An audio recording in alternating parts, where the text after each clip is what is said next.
Much is going on in the world, and we're going to talk about a number of the things that are happening in the world. I'm glad I've got Lee Newton Rhodes with me, and a number. We'll see if other folks join as well. But we've got a lot of things happening in the world, and we are definitely looking forward to seeing what folks have to say.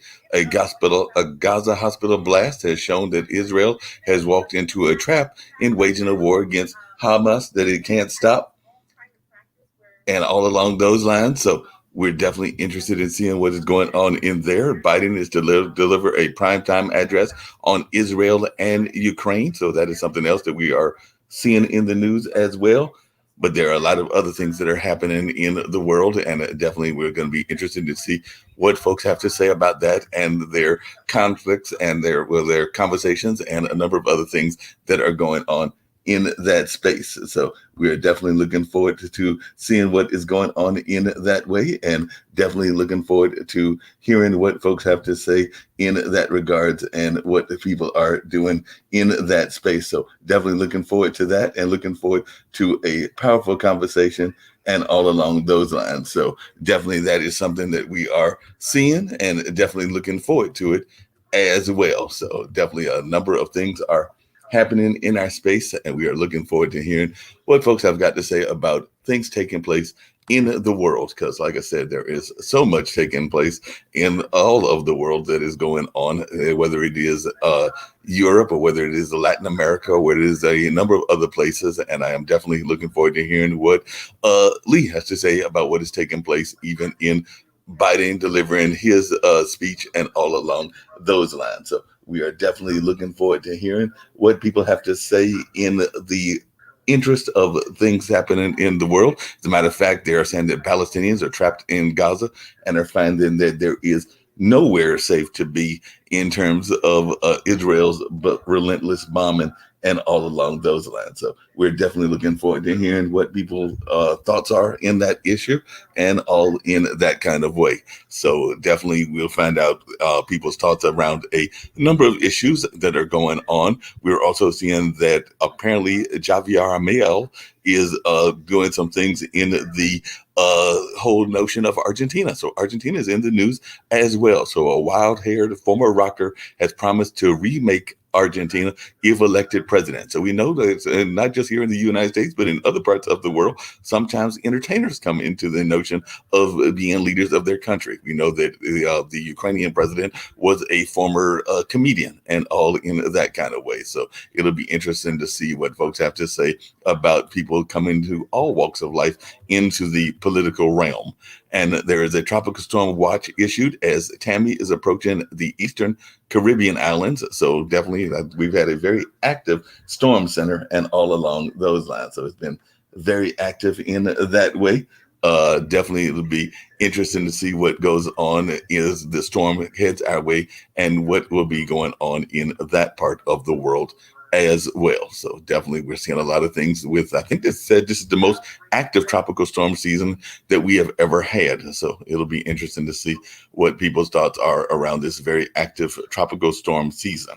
And tensions on the university campus are rising over Israel's war with Hamas and the student reactions of various students as well. So that is something that we're seeing in the news. And the California governor, Mr. Newsom, will be visiting China next week to discuss climate action.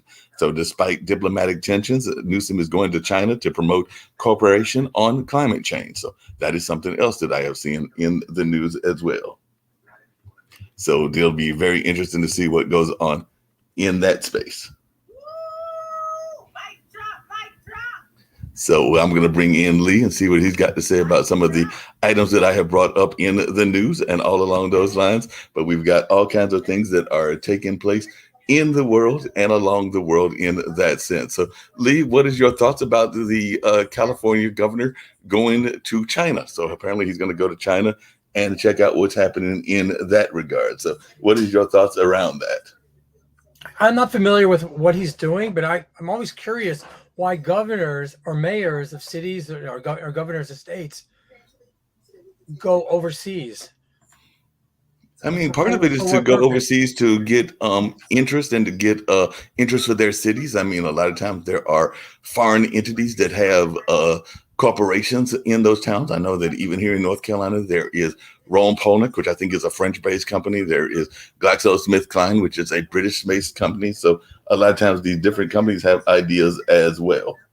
There are valid reasons. I'm not denying that, but sometimes I put a question mark there is because certain people have political ambitions, and so they want to be seen more as a global or federal advocate or what have you, and get into those issues. So if a governor wants to run for the presidency, then he would do things to be presidential, whether him or DeSantis or what have you, that they normally would not do if they would just stick strictly to their local politics. Sometimes they would if there's a humanitarian need. That I understand.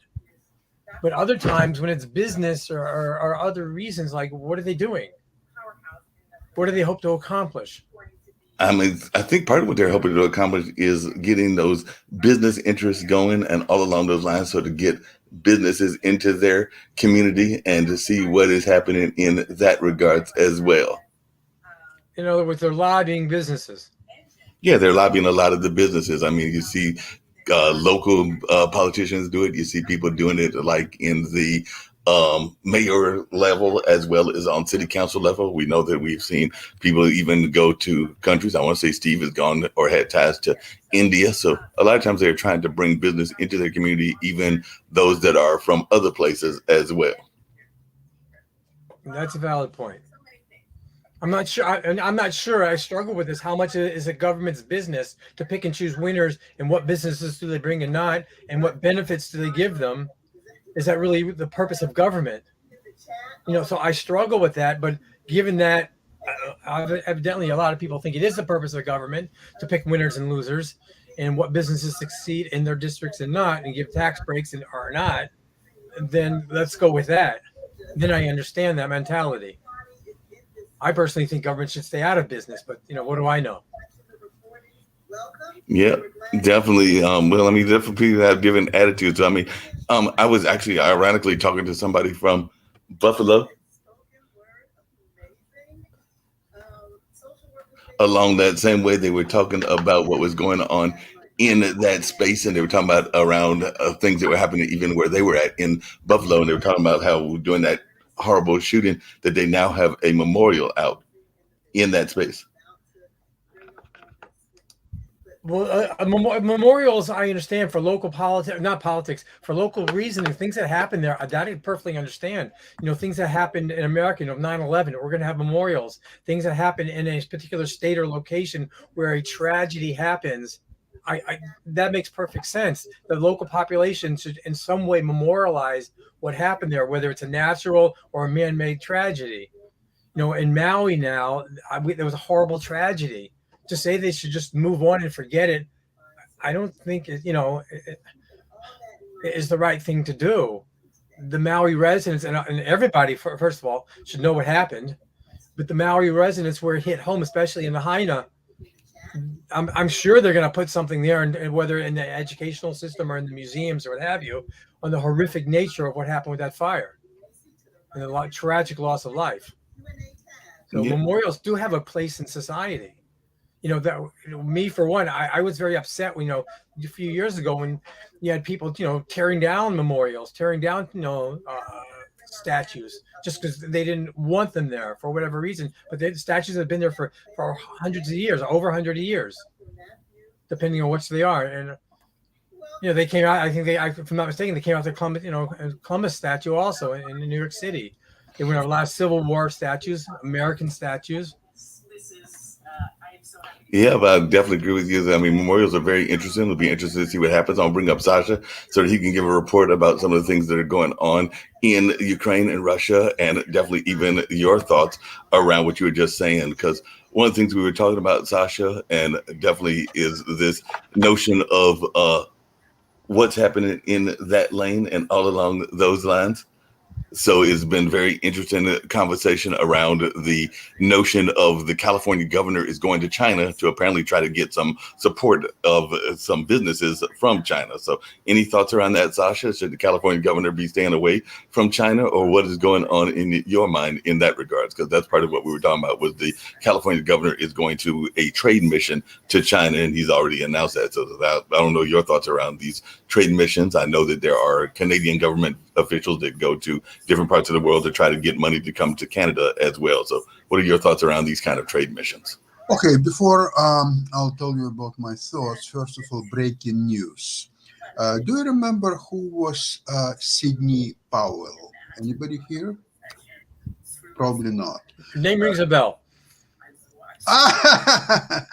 Sidney Powell. She's a brilliant strategist and a lawyer for Trump to helping him. She disappeared for a while now. Oh, well, she just appeared about 8 minutes ago. And the reason for her appearance is that she made a plea deal in a Fulton County lawsuit. And as a part of the deal, she will be testifying against someone that she was providing advices previously. And that somebody's name is Donald Trump. So today, the day starts with incredible news for Trump supporters. It's now just brought a notch up. She has to also prepare apology letter to people of Georgia. And there are some charges that she has to pay. It's nothing material, like $6,000 here, $27,000, $2,700 there. So I think she still can afford that. But as you know, one of the reasons she had to enter plea deal is that she exhausted her personal resources on legal help, and Trump has not provided any. So Gosh. here we go. Yeah. What is she testifying to? Do you know yet, or it's not public yet? She was present at all meetings prior to uprising of January 6th, and she was sitting on all the meetings next to Giuliani. So she was right on the top of that, and everything then, and concerning the case of particularly Georgia, where they had this phone call to Secretary of State. So everything is slowly coming to the end. In my opinion, the Republicans are making a huge mistakes. They're still trying to cling to Donald Trump and his agenda and his ideas, if any. They have to completely get off Donald Trump. It's a history. Okay, it was nice, 4 years president, maybe not the best president or whatever, but that's the end of story. He lost. Now the new election is coming. Bring new people, bring new thoughts. That's how you can win, actually. Sasha, did they have somebody else who could energize the masses the way Donald Trump did? It's hard to say. So far, what I saw, Nikki Haley looks pretty good. She definitely has skills, political skills. She was a diplomat. She was in United Nations representative. So looks like I'm not trying to say that she will become the best president of the United States ever. Maybe not, but at least she's a credible figure. I think she's able to govern, I think. Now the problem of governing, it comes down back to House, where they're staying still without speaker. And this how to call him, the uh, Trump's doggy, his name Jordan.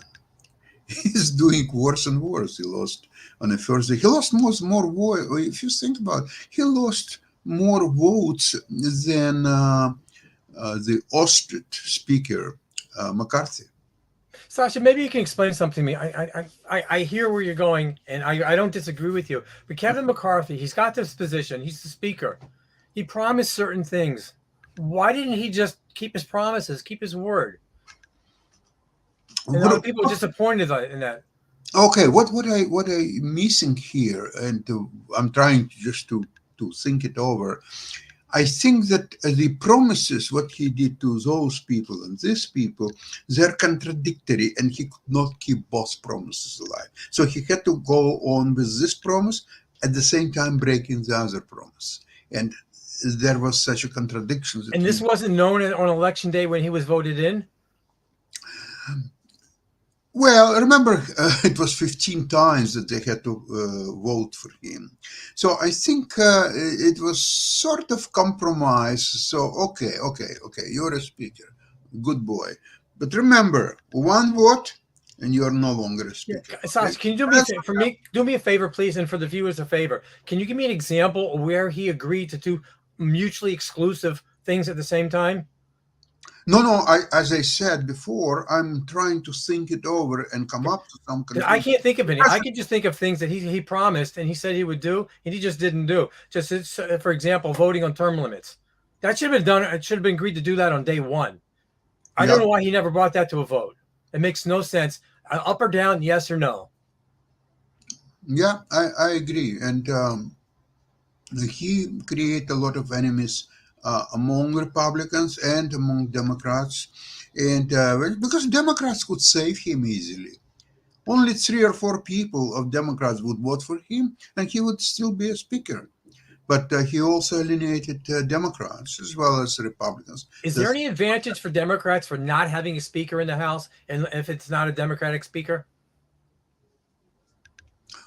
Well, depends who is a speaker. In the case of Jordan, yes, it's better to have no speakers than Jordan. How you can even propose to a speaker, which is the third most powerful position in the United States, someone who is election denier? How can you do that? There are those valid questions about the election that still exist, Sasha. You may not agree with them, but there are those not wacko conspiracy things. There are honest, sincere people who have serious issues with some elements of the election. Maybe not the Sidney Powell, for those, but there are others. I can give you examples that I think even you would agree that were not proper, that were done for this election specifically. Election laws were changed unconstitutionally. That's not up for discussion. Whether they affected the outcome or not, that could be a different matter. But they were election laws that were changed unconstitutionally by governors and by AGs. Okay, not by legislation. Remember, the election was in COVID time practically. It was okay. There's no fine print that the Constitution doesn't apply in an emergency. So it is difficult to say that election was absolutely clear and there was no hindrances. There was absolutely nothing given to. Although I must admit that Trump went to court 60 plus times. And I'm not a lawyer. I'm not going to argue on that because I'm not. No, but this well-known fact. I'm not a lawyer either, especially American lawyer. But the fact remains that more than 60 times he went to court. And the court was packed by the judges, never mind the Supreme Court, but even the federal courts and other courts, they're packed mostly with Trump's people. And he could not get anywhere at all. This is very significant. So how you can allege that the election was stolen, it was not proper, there was some misappropriations and so on, when you had your best lawyers going to the courts 60 plus times and couldn't get anywhere? I think this is significant because, you'll say... Those are great questions, and I do not have answers. Those are really good questions. Hey, But Sasha and Lee, along those same lines, just out of curiosity and everything, I know that here in North Carolina, we had a new candidate that is running for governor, and apparently they are part of the, had worked in the past, I want to say for Jesse Helms, but they are definitely in the monetary class. So they are definitely very much investing a lot of money into their campaign. I want to say in the nature of millions, if not billions of dollars and everything along those lines. So I was just wondering y'all's thoughts around money in politics, because that is part of the conversation I've heard both with Trump and others as well. So I was just wondering your take on that, because definitely that is something that has come out with this new candidate, because he is definitely part of the, well established, those that have that kind of money that they can literally launch their campaign at a quick drop of the hat. I know that you're running for campaign, Lee, and I don't know that you have that kind of money, but definitely there are those that have that kind of money that can just automatically start it. And there's always been this conversation around how much the impact of money in politics weighs. So I was wondering y'all's thoughts about that, because that is a regular conversation. I'm very curious, why people with the means want to get into politics. Are they investing in something that they hope to have returns on? Not necessarily. In my opinion, these people who have substantial amounts of money, they are they're not motivated anymore with financial gains. They have more than enough. So now they want to try to, instead of being told what to do, what's right, what's not, they want to be those who will tell others what right, what's wrong, what to do, what's not to do, so on. So basically it's a power game. So they're believing with enough money they can purchase a power position, that they will be on the other end. Instead of being told what to do, they will tell others what to do. In my opinion, that's all there is to it.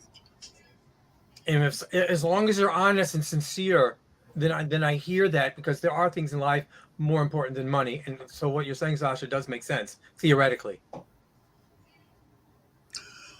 Sorry, I don't understand your thoughts. You're talking about being honest and sincere. Okay, this are something what you rarely meet in politicians. They obviously have their own goals. Most of the politicians are busy to get re-elected so they can keep their $270,000 salary and free parking at the Washington airport. And that's But for also those with means, that the 275,000 is pocket change. no, exactly. So those people, they want to become in a position of power, not to gain.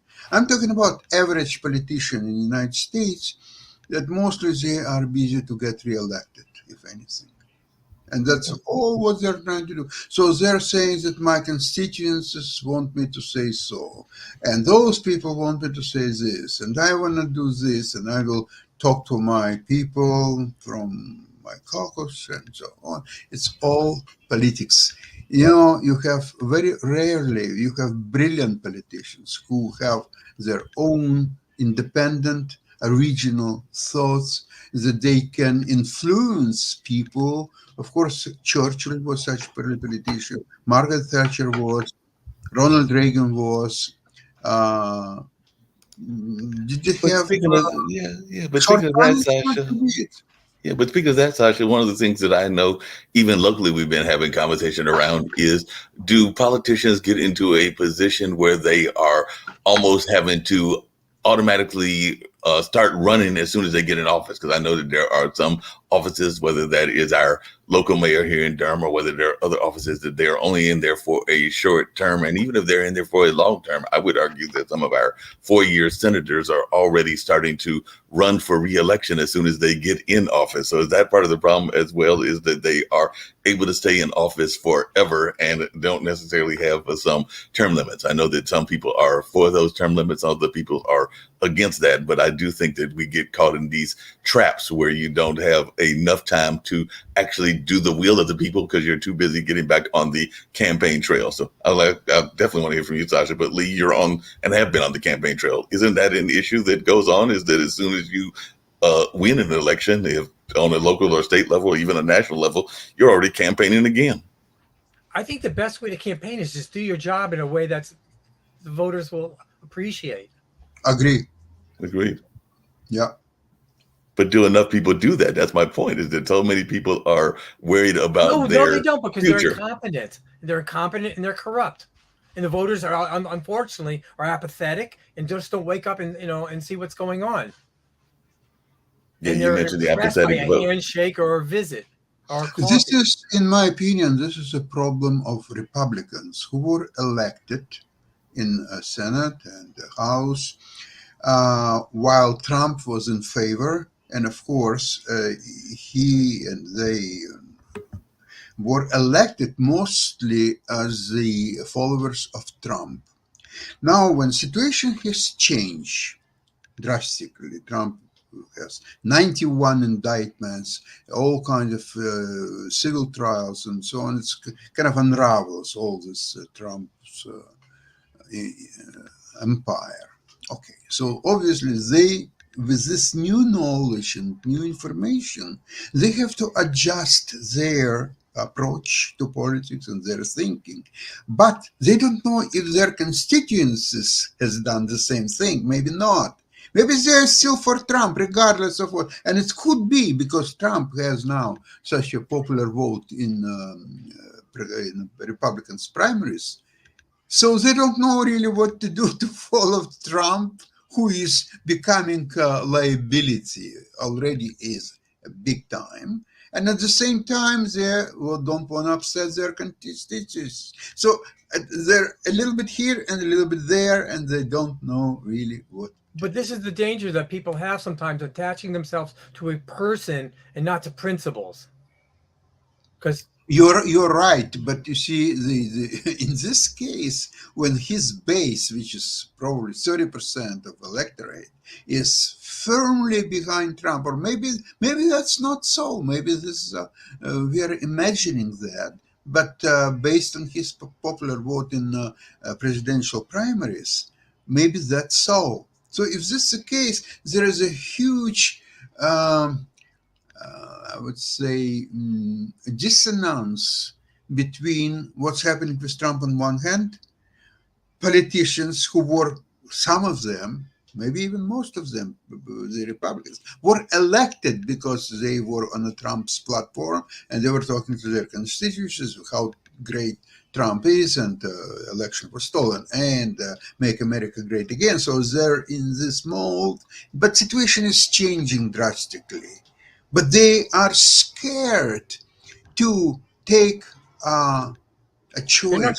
they're not comfortable in their own skin. They are not comfortable. I think this is what I'm trying to say in different programs, that the most successful and lasting peace between nations is becoming when there is a war and one nation decisively wins against another one. There is a lasting peace. Look at France and Germany, how many wars there were between them or so on. And after Second World War, can you imagine a new war between Germany and France? Very unlikely, right? At least in foreseeable future. So in my opinion here, if Republican Party will decisively lose presidential election, House election, Senate election, really decisively. So that will be a great event for Republican Party, because then Trump's doctrine, the Make America Great Again, election was stolen, all that stuff will be dead for good. Sasha? Yeah. And then they can start to rebuild normal party. Yeah. Okay. I'm only wishing everybody peace, health, and long lives. But the reality is we only live a certain number of years. Yes, There correct. will be a day where Joe Biden, unfortunately, will pass away, and Donald Trump will pass away, and they'll both be memories. What's going to happen to the Republican Party then when Donald Trump is no longer available, shall we say, or a factor in elections or in American politics? Is there someone else or the party itself let me that ask will be you, able? how Republican Party could function for so many years, if not centuries, without Trump? There was a time when there was no Trump, and Republican Party was winning elections, by the way, And the Republican Party was regarded as the one of two major parties for sure, but even a major party. The GOP stands for Grand Old Party. So it was Trump who is killing the Great Old Party. This is Trump who is, with his lies and his criminality, he is bringing his own party down. But he doesn't care because he cares only about himself. That's all. And Republicans are falling for this horrible situation, allowing Trump to be here and there and primaries and to talk all the time. So they're doing that to themselves, because what is a really decisive factor in elections? It's independence, and there are 7 states which will decide this election, starting with Wisconsin and Arizona, and all others. What's happening in the 7 states in the last 6 months? Democrats are raising 3 times as much money as Republicans. Does it tell you something? In those 7 states only. Because the other states, they are committed one way or another. I'm not interested. But these 7 states, Democrats are raising. So now all this talk about, and as you know, I made a bet for $500 with Adam Lamparella that Trump will not become a next president of the United States. I don't care who it is. Maybe even Joe Biden will not become president. Maybe somebody else. But all I care is that Trump will not become a president. And with all these indictments and all this stuff today, Sidney Powell, it's like a missile. Because remember, Sidney Powell, who was sitting right next to Trump and Giuliani and so on, she will be testifying as part of your plea. She will be testifying against Trump. So she will have to go on and explain what was said on those meetings and who said what and all that stuff. It's all coming, it's all unraveling. So Republicans, it's their tragedy that they're staying behind man with very, very low values who doesn't care about anything about just himself. Sasha, no one else has done a plea deal? Just she's the only one, Lynn Wood, nobody else? Very important. Okay. There are 2 people who were insisting on a speedy trial. It was her and Greensboro, or what's his name, Greenshaw, forgot. He's another lawyer. Dan Crenshaw? Yeah, probably. So who advises them? So their trial should have started almost any time. I don't remember, but like probably by the end of October or maybe early November. So she was one who made a plea. Now Crenshaw, he is the second one who most likely will also make a plea deal, because what he's going to testify, he's going to get 20 years in jail.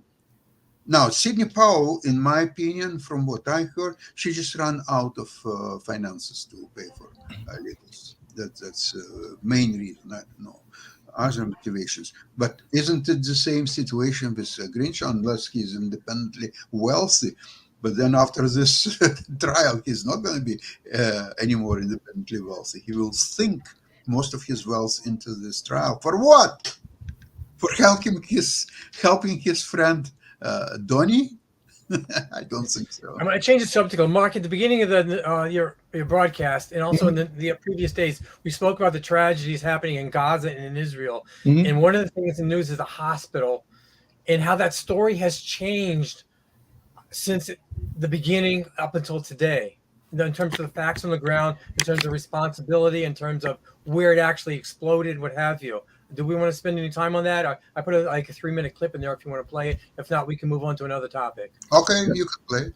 I mean, I've got to try to get it. This is not the better computer and all along those lines, but definitely I will try to get it on at some point or another. But definitely we can go into that conversation, because there have actually been, surprisingly, and I don't know if Jatovi has seen this or if Sasha has some thoughts around it, but there are some members of the Jewish community that are actually coming out in support of the kind of refugee situation and even the situation around the Palestinian people and everything. Because I know there was a major They're protest. in a I want to say, horrible place now. How can no one have feelings for them?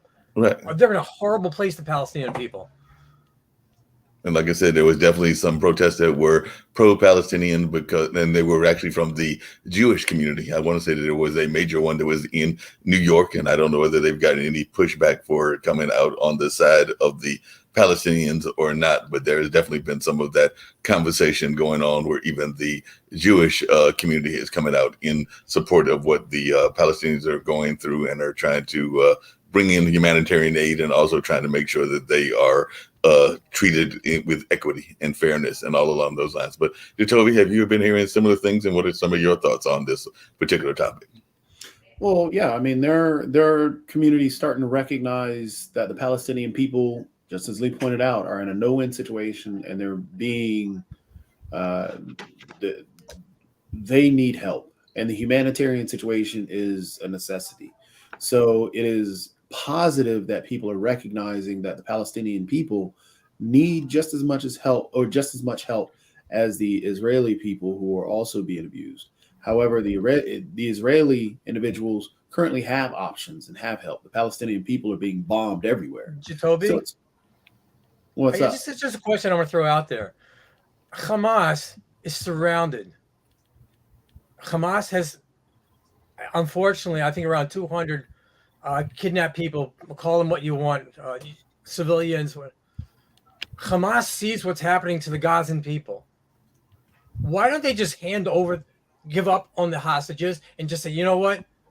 Come on out with our hands up. You got us. So you're expecting individuals that were beheading people to have rational thought at the end of the day. Some of them probably, like a few may break off, but then your extreme hardliners are never going to get up. They're doing this to the death, which is sad, but that is the reality, is that there are people in Hamas, there are terrorists that do the kamikaze stuff, that will go to the death. It is their rite of passage to die, and they go to heaven in their mind, or they go to their In other words, I apologize for cutting you off. In other words, how I think all three of us and everyone in the panel and most people in Western culture value life and want to prolong life. They value death, and they see that as virtuous. No, it's not that they value death. It's that they feel that their cause is worthy enough that if they die, they are granted, they're gifted into the gates of heaven. What cause is that? What cause is that? That's extremism on in any what religion. What caused it now? Whatever happened October 7th happened October 7th. Okay, yeah, that's done with. What additional can they gain in terms of virtue and in terms of a death, dying by the hands of the Israelis now on a bombardment?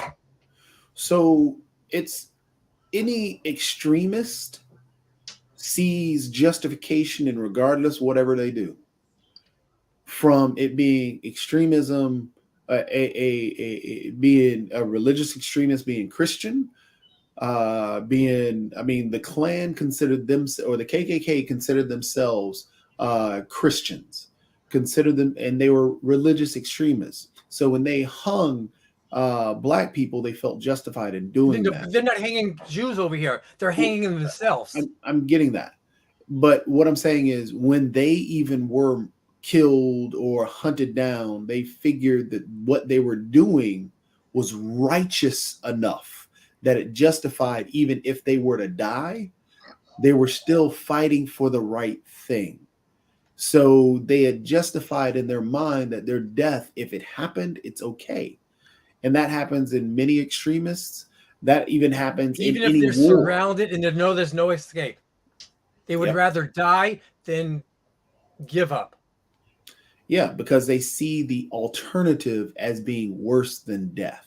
Lee, I'm sorry, Sasha. One other question. I apologize. Okay. And this baffles me. I truly, in my heart, believe most people in this world are good people. I really do. religions, nationalities, whatever. What baffles me is, and I believe that about the Palestinian people, the vast majority of them, pick 90, 99%, whatever it is, are good people. Why don't they, and maybe they are, speaking out to the Israelis and the Americans where these people are hiding up? So again, it gets back to what we were discussing the other day.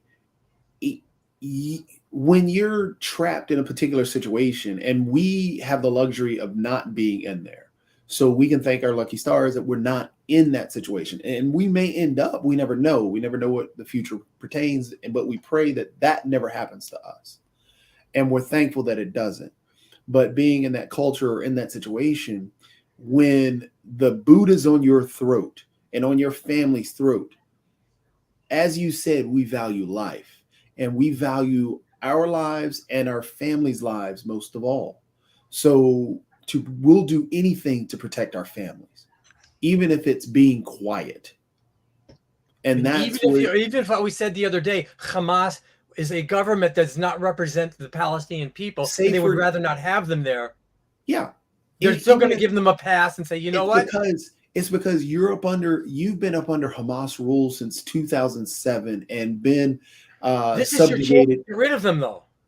But you've also been subjugated to, abuses that may have come that were never, there was no accountability that ever to be had. And that was seen in their mind by, could have been the Israelis, it could have been the US, it could have been any foreign entity. So you're trapped in this situation where you see no way out and no help for you.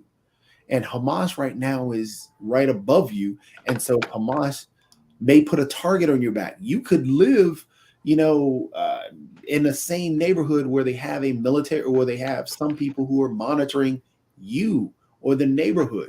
And you may feel, and this is where we were talking about the fear that, if I say anything, where am I going to get help?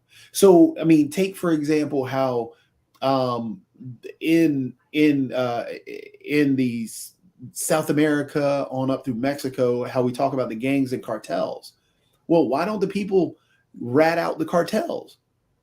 Why, when they're raping this family's daughter, why don't they rat them out? Or why don't they rat them out when their son has been told that he's going to make all this money? You know, the people that sometimes that does happen. There are famous cases where people from inside got out and were devil spies or whatever. But not everybody gets out.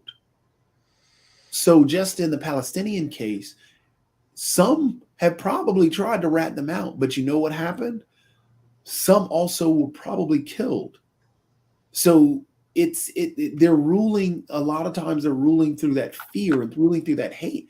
And we cannot, in our position, say, well, they should just. It's hard. It's easy to say that. It's really easy to say that. We've all been in a job where we feel like if we speak up or actually say something about our boss or say something about, when we're in a meeting and if we say something wrong, we may feel like we may be demoted, or we've all been in those positions. But you know what we did? We didn't speak up or say anything. We went home and complained about it. Or we quit the job and got to work elsewhere. When?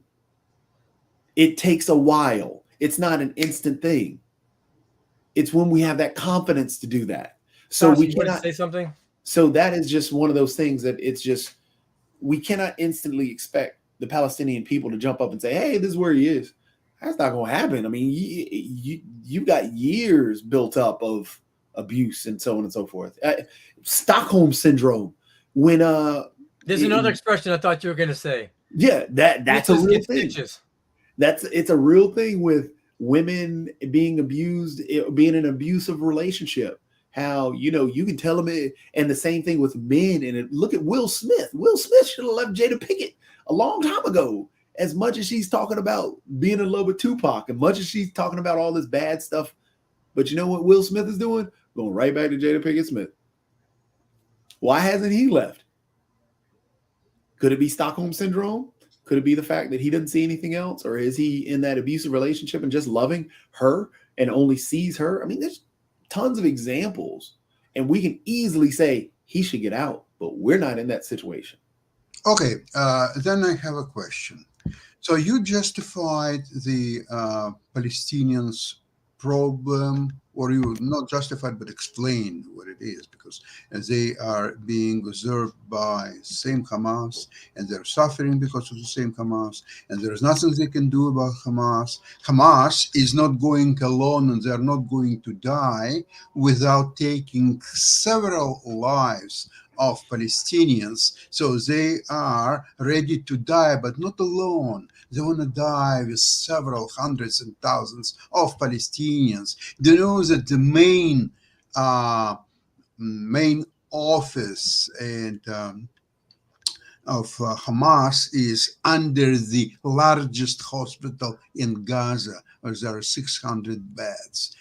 Under that hospital is their main office, from where they command everything. Okay, so in this case, Hamas is there to bring death to Israel, if needed, death to their own people. How you negotiate with an organization like that? Is it possible, in your opinion, Chatovi? Negotiation, peaceful negotiation has to be the forefront of everything. And you have to figure out a way to do it. I don't know. I'm not in negotiations. All I know is that has to be the very first position that you have to take.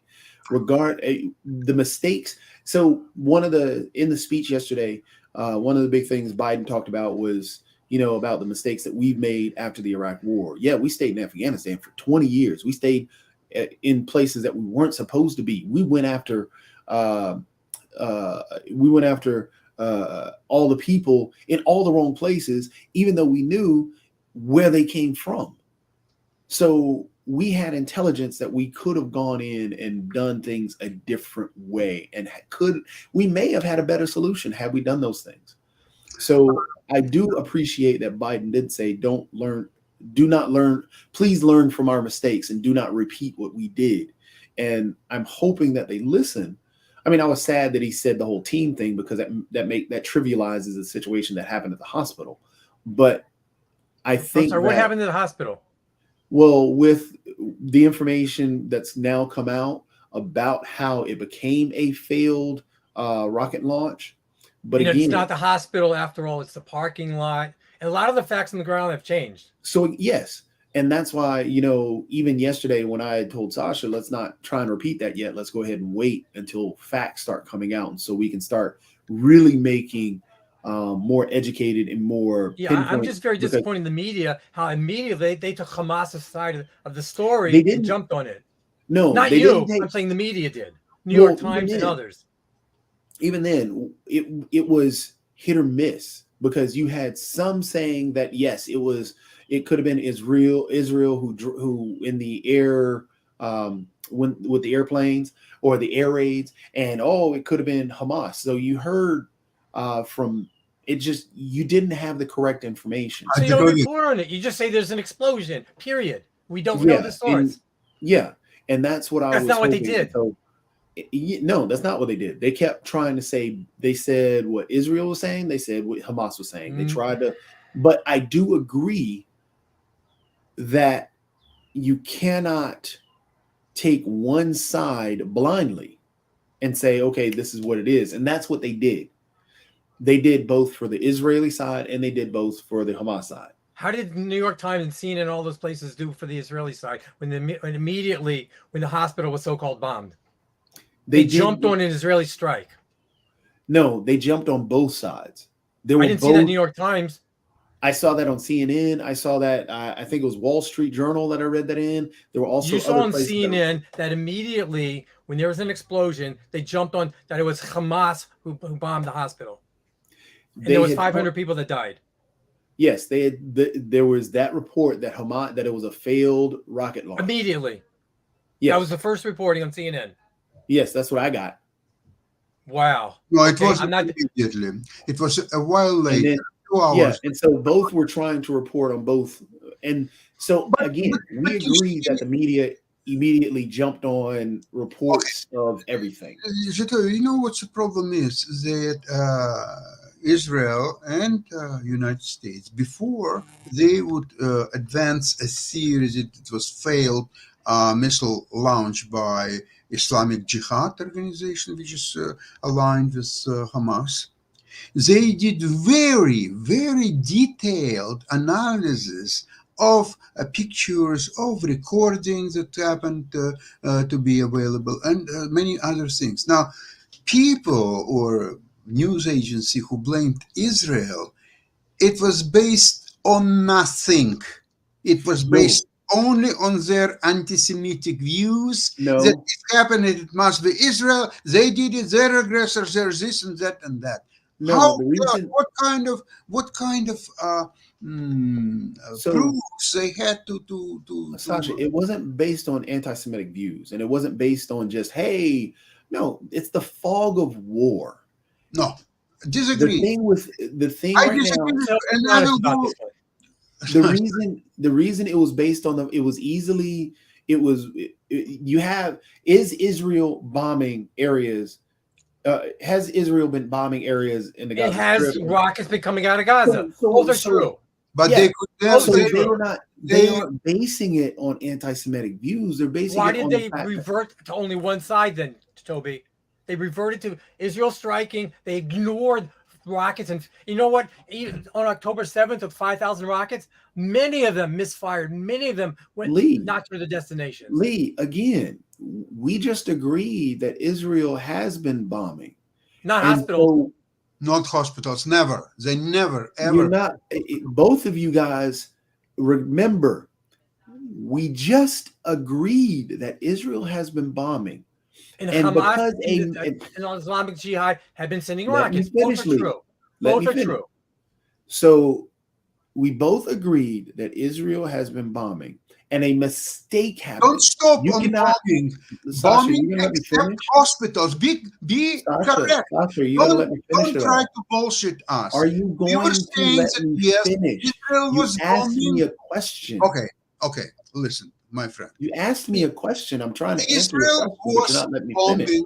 Israel was bombing. Why ask me the question if you're It just is going to answer bombing what? and it will bombing, but not hospitals. Furthermore, So again, speaking about this particular the incident, reason it was not based when on Israel just bombs anti-Semitic the, views, structures and they're falling apart, like inside, like something similar to what's Sasha, happening to 9/11 towers. Now, in this case, the hospital stayed intact. There was not even crater that should have been inside the hospital. If Israel would bomb the hospital with their missiles, it did not happen, and nobody Sasha, paid attention. But what did happen you is that said in initial 40 thought. minutes after this tragic Sasha, accident, there were millions demonstrators in Arabic capitals elsewhere, in Toronto, when you ask a and New York as question, well. This is usually what's happening. listen. It's absolutely willful. It's anti-Israeli, No, anti-Semitic propaganda when you movement, ask a and that question, will not go far. I'll tell you when that. you ask a Not gonna question, go let me far. finish the answer. I already understand your answer. So Thank you. You said again, enough. I got the your initial thoughts were not based on anti-Semitism. You're in the middle of a war, and How do you something know happened. that? How do you know that? All the propaganda If of you since want me to Israel answer was the created, question, there was always if anti-Israel you and want me to anti-Semitic propaganda. answer, And even United you have States to were not listen. allowing Israel If you in want the me Yom to Kippur War. answer your question, You're just interrupting me. That's all what you're doing you now. asked me Your a answer question, was and already then it's done. called over I've top heard of your me. answer. Thank you so much for your answer. It was a great answer. It's enough. I Did don't I need even your answer answer? anymore. You got it already. Did I You're not answer? answering anything. You're trying Because to you won't promote allow me to whatever your answer. thoughts are, and you're If you trying to want go me to over me. answer, you Okay, have I'm no to longer listen. interested in that. Okay, So go. again, Okay, go. Toby, you it got the was floor. Go. it was not the initial. Yeah. Was not based on Yes. anti-Semitism. You have How do we know that? Why are you saying the same thing over and over? Are you expert in the subject? What Are you going do to you let know me about that? answer? Are you going to let me answer, or are you just going to jump in? Sasha, You're can I saying answer? you are saying I something haven't what even you said cannot it. prove, you cannot Sasha, I think substantiate Jacoby's at going to all. be. I think Jacoby's going to be saying it wasn't anti-Semitism; it was just incompetence because there was no bombing of a hospital. It just didn't happen. Can I even answer the question? So, just like when anything happens, anything, it could be 9/11, which when that initially happened, who do we blame? Jacoby, first thing they did was there a 9/11. Was there a Yes, 9/11? Were these yes. buildings hit? Fine. Did any of these news agencies say was the hospital hit? Did they ask that question?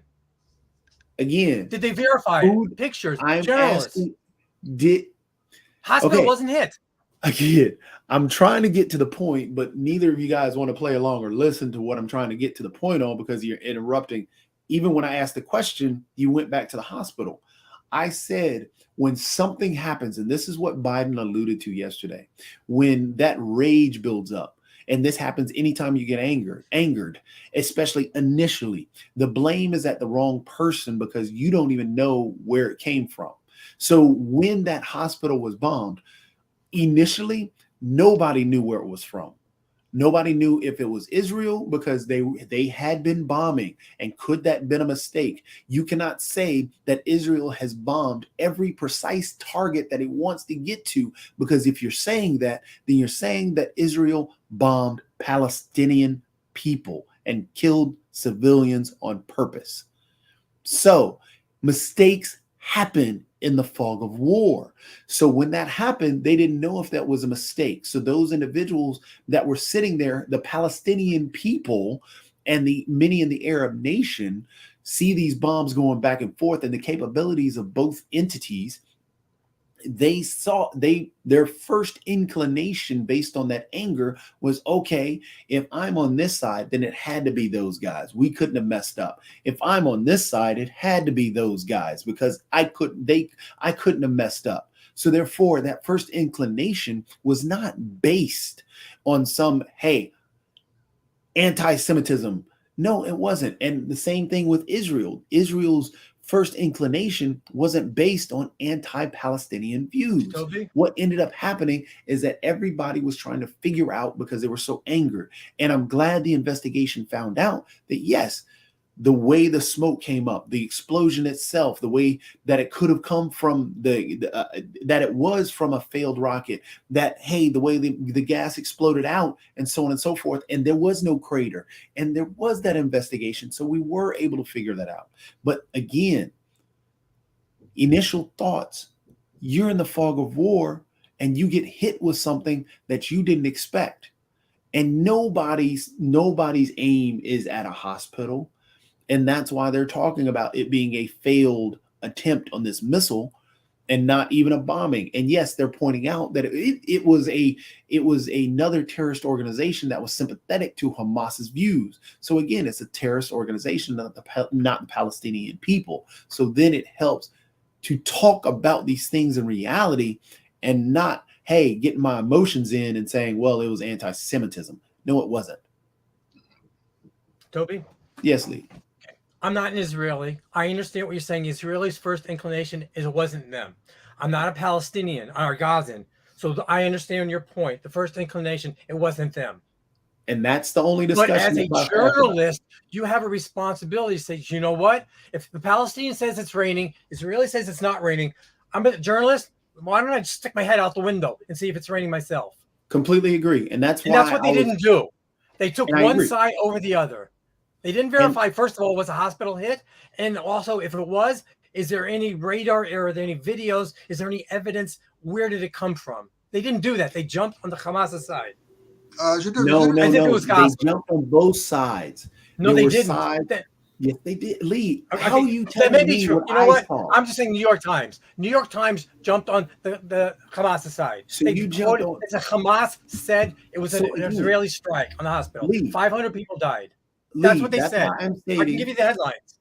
I'm not. I don't disagree. What I'm stating is that there were people who took The Israeli side, there were people who took the That's Hamas not what side. journalism is about. You keep You don't take a lead. side. You literally Journalists don't take just sides. lead. You're supposed to be objective. I agree with you on that.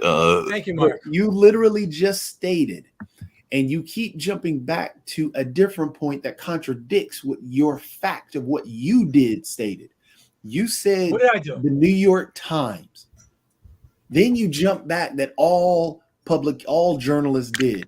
But No, then no, you I keep said I jumping, gave you an saying, example because the New York Times is the one that I saw. the I don't know one what that you saw, the one that I saw talked about the Israeli side. and the one that you saw that talked about the Israeli side was that the first reporting of the story. To be That fair, was what I saw, and I'm telling you that. I, 50 you're times not now. answering my question because the New York Times over time they You're edited it not like 3, 4, listening, 5 Lee. You're times. literally not listening now. And I know you don't like me saying that, but you're literally not listening. You said the New York Times, and that's what you saw. You asked me, what did I see initially? I said CNN. You said, are you That sure wasn't my that's what you question. That saw? wasn't my question. So, in fairness, New York Times they edited the story 5 times. Okay, I believe it was 5 times. They went from an Israeli airstrike to eventually basically not knowing. Okay, okay. So And what you saw, you could have saw any one of those editorial changes. I 1, didn't 2, say 3, the 4, New York 5. Times. You said CNN. So I asked you a question. The CNN version that you saw, I believe the one that you saw is accurate the way you portrayed it. I believe you. I'm not calling you a liar. I believe you. But what my question was that the first reporting or did they just like the Yes. New York? Let me finish the question. Or did they also edit it just like the New York Times edited it multiple times? Lee, you will not accept me saying yes. That is the problem. The initial was yes. So And they you're held off the story. No, Lee, I just answered your question.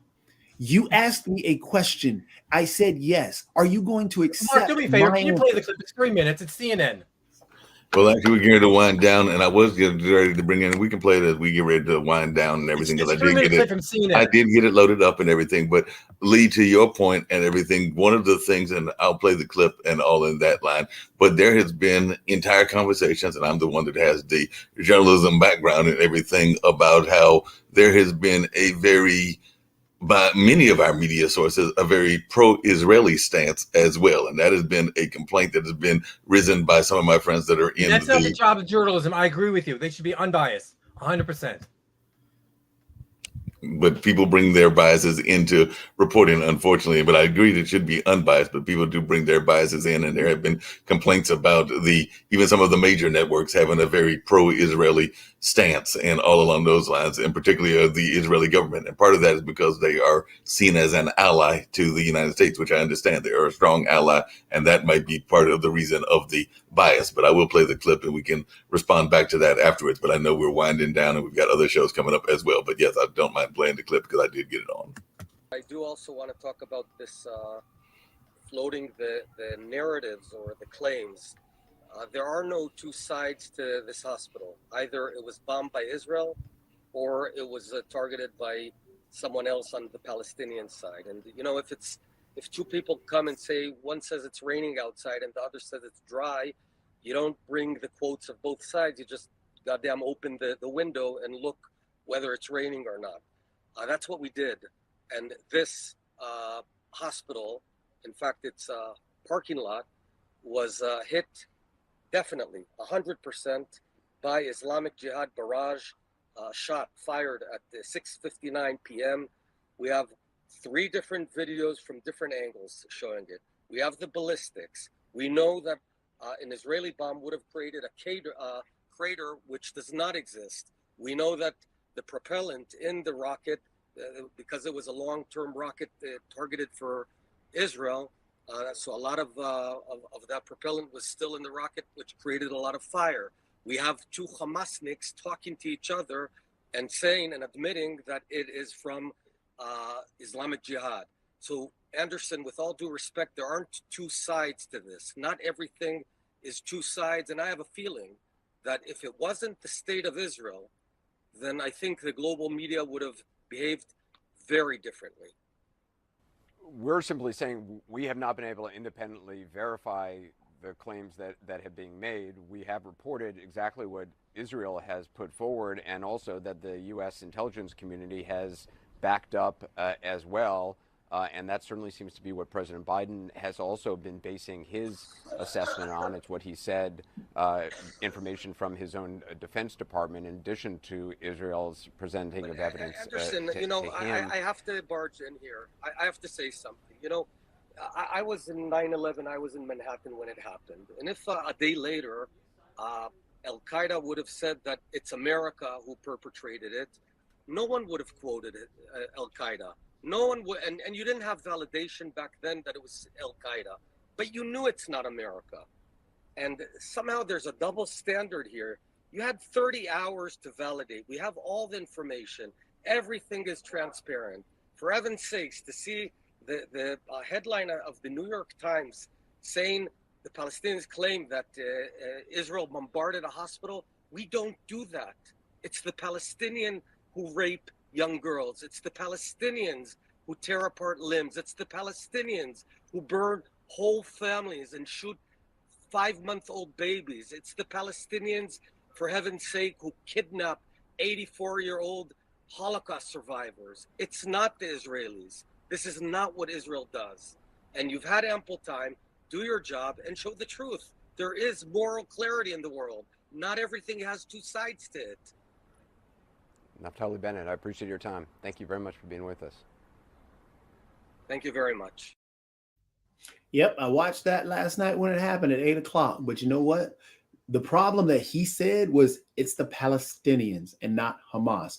Also, if you didn't know, earlier in that same day, when Breonna Keeler, who was on, I think she's on right now, as a matter of fact, her reporting was discussing that whole hospital fallout, which was nearly, 11 o'clock? That happened at 8 o'clock last night. So 8 hours prior, they talked about how Israel had footage. Israel, they broke down that it was a failed rocket, and they talked from the Israeli perspective.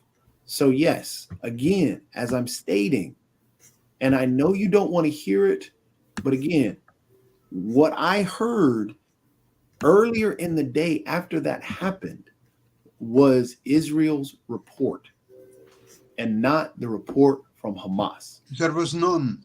Hamas didn't make any report whatsoever. They didn't need to, because 40 minutes after that horrible thing happened, there were demonstrations, multi-million people demonstrations in all Arabic capitals and in Toronto and New York and elsewhere. How in 40 minutes, when there was no time to print newspapers and disseminate information, all of a sudden, bang, who supplied that information to all over the world? Wasn't it Hamas? Was Israel supplying that information? Absolutely not. So it was Hamas and Palestinians supplied horrible line.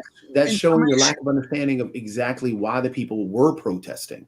You have 300, the initial report that I had heard was between 100 to 200 people in the hospital. This gentleman says 500. That's what I heard in New York Times. And so, again, the initial reports that I heard was from the Israeli perspective. But again, when people heard that, you're in the middle of a war that's been going on. People have been upset, especially in the Arab nation, about how the Palestinian people have been treated and what's going on, and how. And we they were not upset with what's happened on October 7th. They were not upset. They were dancing and they were saying, "Great!" They were dancing. Come on, listen. You're saying the same thing. You're saying the same. You sound like Donald Trump when you're saying Donald Trump. When Donald Trump claims that there were Muslims dancing when the towers were coming down. Sound just like Trump. Thank you. It's not true. So, Jatovi, it's not true, you want to tell me? Are you saying that Trump is telling the truth that there were Muslims dancing with the towers coming down? Well, it was time before he became president. At that time, he was not lying as much as since when he became president. But now we're to the root of it. Now we're to what? Now we understand how you hate Muslims. We get that. So no, I don't. So now, just to get back to the point, the reason the people once you hear that, especially because you are in support of the Palestinian people and the humanitarian situation that's going on. Oh, just don't as give me you the bullshit. agreed, Lee, at the Humanitarian very situation beginning, is how we talked inflicted by about Hamas humanitarian because situation. Israel When and you United hear States this are and ready to you were supply hearing about how humanitarian bad the help situation all the was, time. Why are you trying that to is talk what over they're me? protesting Why are you about. trying to? It is Why not in you're support of nonsense? Hamas. You're It is trying not to in talk over support of me. people Okay, dying. repeat the They same are thing they over are and over upset and over. and You're just irate making at the this fact program these impossible. people. Hey, I'm going to say, Sasha and Jacoby, it's okay, almost time to end the show and all along those lines because it's about time to wrap up. I would just add one thing to is a counter to what the gentleman said, and I don't know if Jacoby remembers this, but as I remember 9/11, there were some people, and there are still some people. I mean, they might be considered conspiracy theorists, and all along those lines that actually did say that the government to the Israelis comment were involved in it. So there were those comments that were reported on, some that were given some credence and some that weren't given credence about the role of our own government even in 9/11. So to say that that was not covered is not a fair statement on his part either, because I do remember there were several things about our own complicity, just like there might be conversations around the complicity of Israel in this particular attack. So that was part of the conversation that did take place, as I Those recall it. people were not given the time of day. They were written You off can't as say they whack weren't jobs. given the time of day. A lot of people were given. You have elected officials who are literally saying that 9/11 was an inside job. Yes. So they were given the time of day. Yes, they were. Do you have a name? I'm just Marjorie not aware of it. Taylor I'm not saying you're Greene. wrong. I'm just not aware of it. Marjorie Taylor Greene Said it was an is inside job? a 9/11 inside job, 9/11 denier. Yes. She literally has been on the record saying that it was an inside job. Yet, when Kevin McCarthy took over the speakership after all this craziness, he gave her a big time position on the Homeland Security Committee. Yeah, that's the way the GOP rolls. Jacoby, was it irresponsible for Hamas to lie about the source of the explosion and the extent of it, knowing that people would go out and whether riot or parade or whatever, how the effect it would have on the public? Again, the initial when people found out that the hospital was bombed, they found out that it was innocent Palestinian people that were killed. They went out and protested. Hamas didn't know where would they have protested just as much had they known it was a so-called friendly fire? Yeah. I They're think the protesting protest now still, and there's friendly fire. People, just as I showed you that the person 2 days ago who talked about the injustice of where we are so irate and so in arms about and feel so empathetic towards the Israeli children who are being killed, but we have nothing for the That's not true. Palestinian That's not a fair statement. Listen to what I'm saying. Listen, that's what that gentleman pointed out, and that's what they feel, because they've been getting killed years upon years upon years, and we have not done much. The Israeli people, when that bomb happened in Israel, where did we go? We went straight to protect the Israelis, but the Palestinian people are being bombed on both sides now. And it's not until a week later are we trying to fight for that humanitarian. What would you suggest they do? Just go on a picnic? No, I didn't suggest they go on a picnic. What would you suggest they do differently as opposed to what going I'm after talking about, those who are the bad guys? I'm talking about our outrage. Our outrage and how the West is reporting on a lot of these things. And that's what that gentleman was talking about, is how the Palestinian people are being killed regularly, but there's no outrage. There should be. I'm on board. There should be. And that's where his anger was. And that's where those people are protesting for, is because where did you get Toby from? Why do we agree with so much? I know we don't have the same mother, so I'm not going to go that brother by a different mother. Yeah, we all do agree on some things, disagree on some things. That's the nature of the conversation. So much, but I see the humanity in him. Yeah. Well, definitely agree with that and all along those lines. But we're getting ready to end this particular show. We'll come back and have another show on tomorrow because we still got Friday's World Edition. We've got World Politics at 5 o'clock. So we'll have some of the discussion at 5 o'clock as well. And I do know we've got other shows because actually I think there's a show dealing with another investment show. It's not a modern investment, but it is the Wall Street Hacker. It'll be coming our way later on as well. So I know that that's a show that has a different philosophy of energy than, say, Sasha does, but it is one that exists here on the network as well. So we're going to get on out of here. We'll have some more conversation on Friday as well. Mark, Y'all please have a be blessed day. at 12 o'clock for the pre-recording. Okay. I know about that as well. So I'll be there Thank you. 12:05 because I have to start the other show first. Thank you. Yeah.